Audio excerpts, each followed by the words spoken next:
received by a few, rejected by many, betrayed by a friend, abandoned to die alone. Yet a cross meant to judge set us free. Made to silence instead is why we sing. Designed to mock, instead used for glory. A place for the guilty became a place for the king. They tried to end it all. Instead, it was only the beginning. His body broken for you. His blood poured out for you.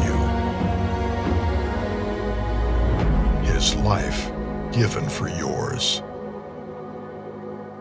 Only by the blood are we set free.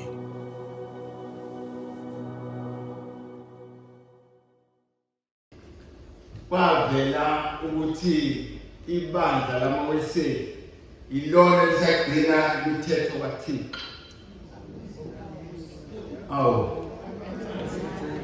Bazalwane, ningayishiyi inkonzo ngoba irekhodiwe yaprofethwa kwaba nesiboniso bazalwane. Amen. Ngathi ungakwenzeka belinalikhutha mo abantu bajoyine eWeseli. Amen. Unithandile uNkulunkulu. Ningadlali ngale nkonzo. Nithole umusa wakhe. Nazi futhi niqonde izimpawu zokuphela kwesikhathi. Lokho kubalulekile bazalwane. Amen. Umgomo wakho bawusuperintendent uthi ngokuba izwi lesiphambano kwababhubhayo libula, kepha kuthina esindiswayo lingamandla kaNkulunkulu. Amen. Ngicela baba ukujoyina lapha. Ngicelwe ukuba ngizoba namazwi ambalwa mayelana noJesu esensimini yaseGetsemane.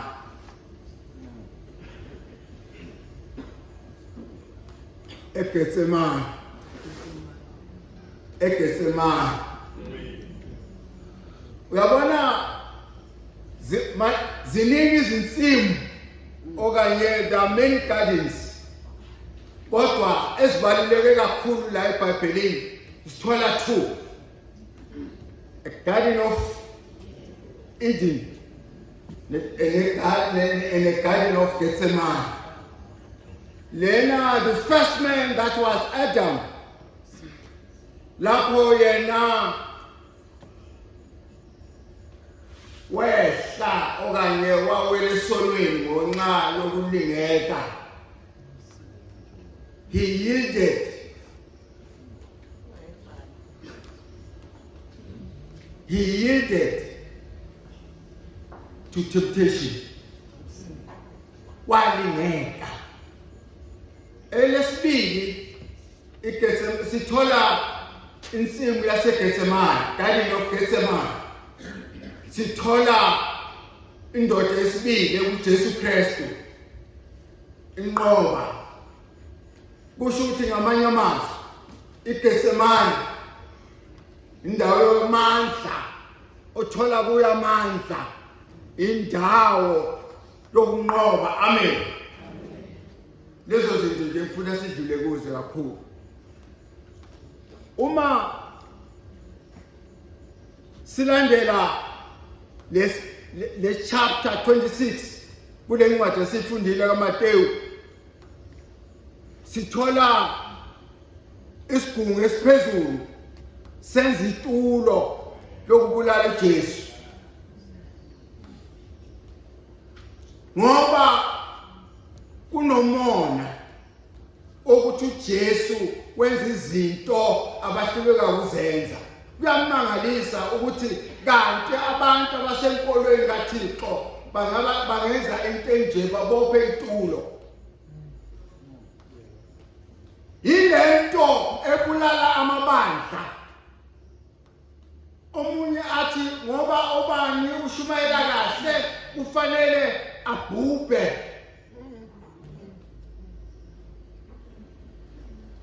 Yilento ehlupha isigungu esenkedrini, isigungu esikhulu laphaya.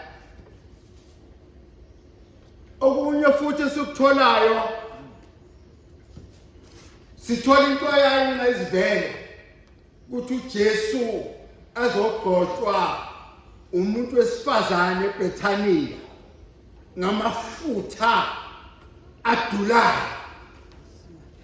Kanti akazi ukuthi ulungiselela ukungcwatshwa kwenkosi yakhe.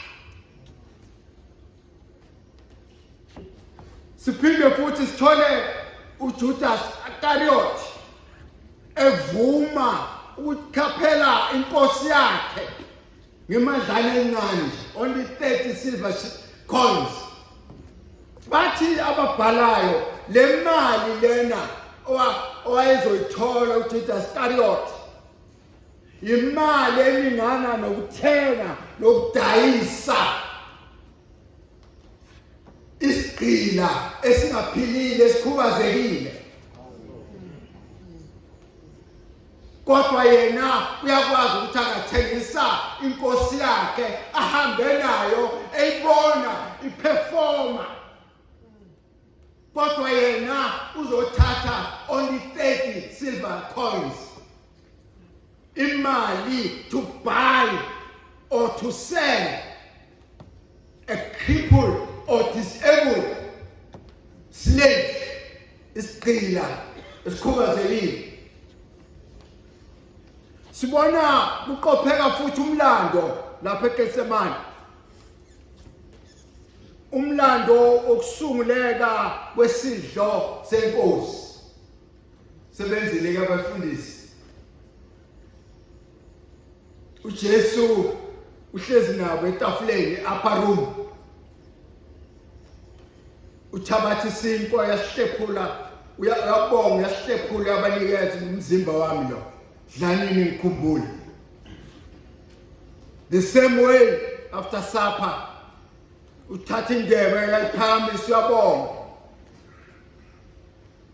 Wabanikeza iphuzana igazi lami lesivumelwano esisha elachithekela nina nabanini ukuze kube khona ukuthethelelwa kwezono. Kusho ukuthi uJesu umzimba esingaphila ngawo. Kusho ukuthi uJesu igazi lakhe sikathethelelwa izono.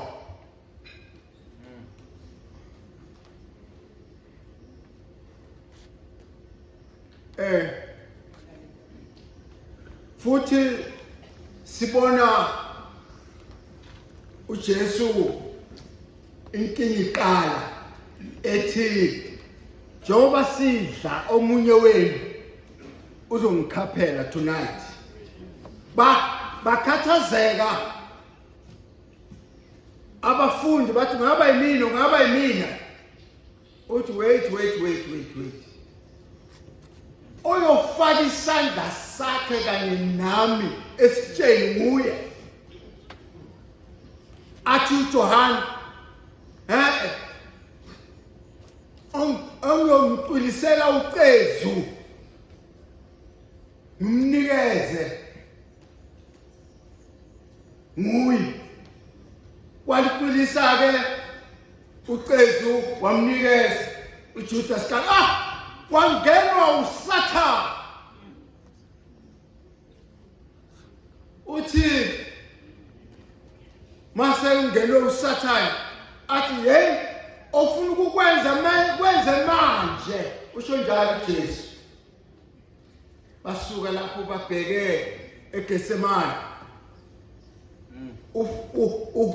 Ubatshela futhi ukuthi nizongikhaphela. uthi hayi ngeke uPetro ngoba wayeshesha phendula useshilo noNtsumbu wayeshesha phendula izinto hayi mina ngafa lapho ofakho uthi wena ngaphambi ukuthi ikhuthe likhakhale yokusungibheka kathathu amen bafika eGetsemane seGetsemane ke manje oh bayamlandela abafundi bakhe sengishilo ukuthi izinsimu zimbili ideni laseGetsemane sikulena ke eseGetsemane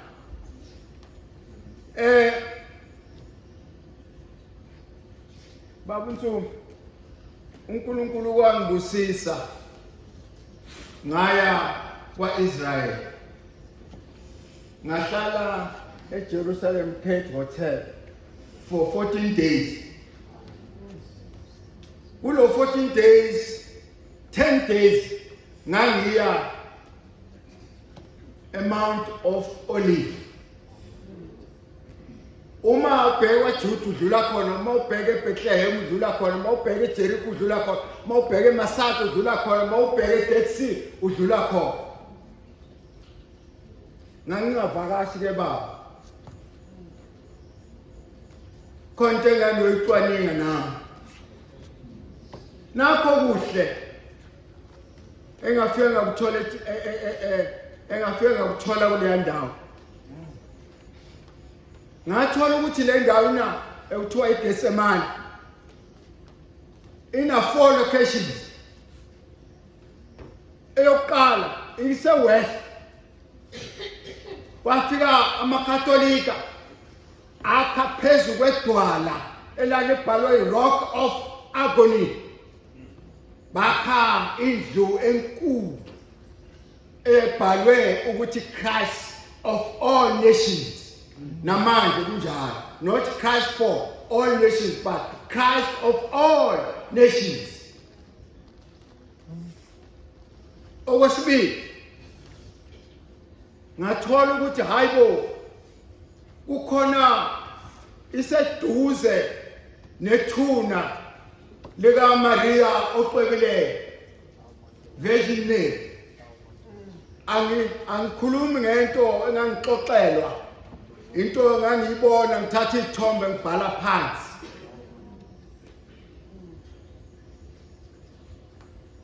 how bathi ama Eastern Orthodox Church kula kwangathwa khona lo Mary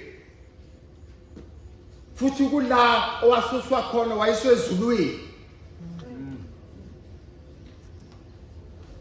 yilo Mary ngaphinda futhi esithathu iRussian Orthodox biyona ibheke empumalanga how yamangala yaphinda elesine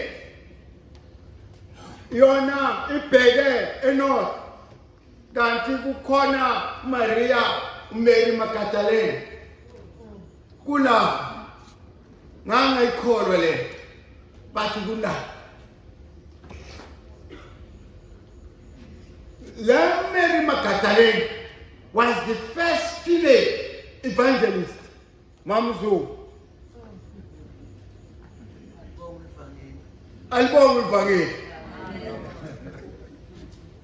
so uma ngizochaza kancane ngizoqhubeka nentshumayelo yami esiqongweni laphana eMount of Olive kunesakhiwo esikhulu esimphembepheme kubhaliwe umthandazo ubaba wethu osezulwini phela kulapho uJesu abathi abafundi bakhe Nkosi sifundise ukuthandaza njengalokhu noJohane wabafundisa abafundi bakhe ukuthandaza uthi uJesu ke alothi manithandaza nithi baba wethu osezulwini kubhaliwe ngezilimi zonke onokuyicabanga nasemhlabeni jikelele kodwa kwafika wangimangaza kunye angibonanga kubhaliwe ngesizulu kodwa isiXhosa sikhona, isiSwazi sikhona, isiVenda sikhona. Hawu ngamangala kakhulu. Ngathi hayibo, ngaze ngacela nonkosikazi wami ukuthi angibhekise yonke le mipheme.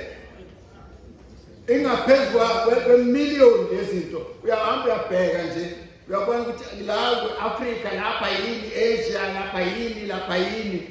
Kodwa angaze ngithole isizulu. Phela kulapho uJesu wathe kuya eJudiya, wathi mayefika phezulu kwelentaba ye-Mount of Olives, wabuka iJerusalema, wafikelwa umunyu nosizi, walikhalela iJerusalema. Kula uma wehla kulentaba uthola indawo ebekwe amakameli ukuze nina enivakashayo ungagcini ikameli ngokulibona kumabona kude, kodwa uligibele lisukume nawe. Eceleni kwakhona kukhona izimbongolo ukuthi uma kungebhizi, njengoba kubhizi nje, uma ufika khona uyayiqasha imbongolo, wehle uhambe lapha okwahamba khona uJesu. Uma wehla kancane uthola amathuna okukhona khona amakhawu. Wehla nami ke njalo ngisakugwebela imephu sengiyavala. Uma ungakafiki at the foot of Mount of Olives,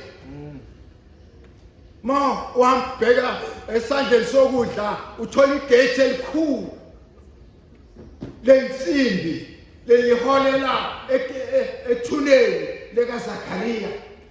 OZakhariya bangcwatshwa lapha, bonke abaprofeti, oHagayi, oMalaki balapha. Sasihamba sishutha nje. Amen. Opposite nalelo gate, igate elincane elingenela eGetsemane. Uma uzungeza uyongena ngale lapho kwakukhona i-Rock of Agony, la sokukhona khona isonto lamaRomani. Ufika uthola abazalwane belele phansi kwezihlahla zemnqumo bethandaza abantu bakaNkulunkulu from all over the world. So injalo indaba. Uma ulapho uyakwazi ukubona iBethfage, uyakwazi futhi ukubona iBethany. Athi ke le Mount of Olives ihlukaniswa iKidron Valley. iKidron Valley noma uthi iKidron Brook noma uthi iKings Valley. Inkosi leya uAbsalom nethuna lakhe likhona la. Awuningi bazalwane, ngiyacabanga sengenzile imele. Hawu sengiyabhoqa manje. Hawu bakithi, hawu.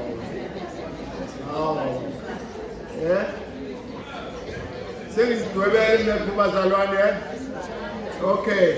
Okay. Bazalwane, ngifisa sibone uJesu eseGetsemane. uJesu esezinhlungwini, uthi ufika nabafundi bakhe, uthi hlalani la. Uthatha abawu-3 ngoba bafika nje manje bawu-11. uJudas Iscariot ubhizi unempi zakhe nabantu bakhe abapristi abakhulu bazobamba iselelesi ongesiso neselelesi kungenxa yokukhohlakala ngoba kade yaqala corruption.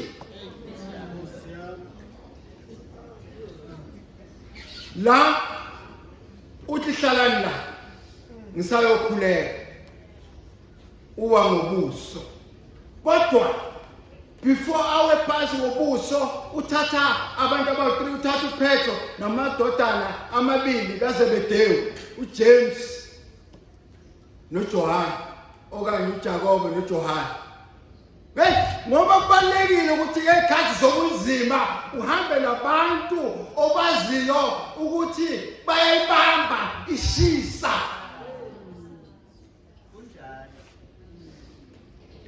Ukhetha bona hayi ngoba bangabangani, cha, hayi ngoba babengafuni ukulala, bakhathele, hayi ngoba bengafuni ukulala, hayi ngoba bangabangani, kodwa ngoba wathi uJesu kuPetro, ndoda, baso khuleka ngene esilingweni ngoba uyazi ukuthi kwenzekani. Amen. Ngiyangena esilingweni. So uyakhuleka kuJesu. Uthi Baba asidlule lesitsha. Kunzima lapho bazalwane. Zimbili izinto engifuna sizibheke. Why Jesu asho kanje? Because phela that was the main reason he came to earth. Why manje angasabekezeli? Bathi ababhali there are two things ezasengqondweni zakhe. Angithi manje kade bemshiya nabafundi bakhe balele kwenzeka yonke into, umoya wakhe awuse right, uyadayiswa, kade ethetha ngalene. Lokho ufuna ukukwenza Judas Iscariot, wenze manje, do it now. Konke lokho sekumphethe kabi. Uthi waba lusizi, waba mumu. Yini ndaba? There are two things ekufanele sizibuke la. Two natures. One, kukhona lento okuthiwa ngolimi lwaphesheya, very home, truly human, into zenyama zasezweni zabantu.